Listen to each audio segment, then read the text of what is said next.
Vipi watu wangu? It's a boy Majox hapa tena.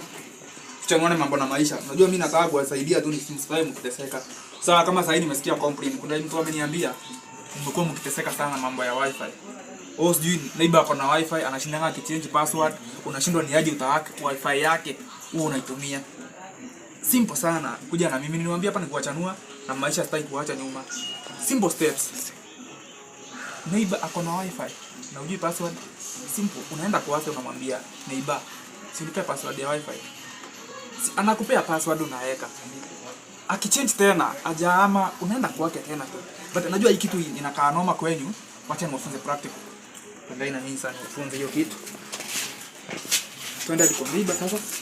Nifunze fanya hiyo kitu.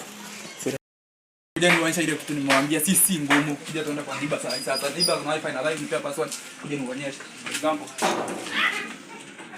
Kia tayo kutoka nikata kutupea password.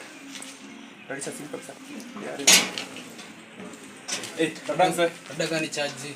Sasa niko na kanoma hapa. Noma gani? Sasa si unipe password bana juu. Sijana nilikuwekea. Sio sasa unashinda ukichange password sasa utafanya na niwe nipe password.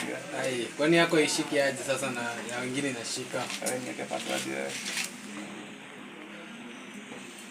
Lakini hiyo mambo yako mnafaa kutoboka kitu kadogo.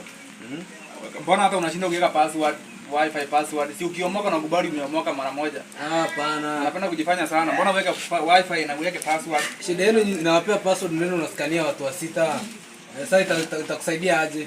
Nione tena watu wangu ni simple. Hivyo tu unaona. Nimeenda nitakuwa password. Niko connected. Akichange tena tunakuja tunampata. Huwezi tu unaweka password wifi halafu unaweka password ya nini? Kama hujaomoka na kubali hujaomoka.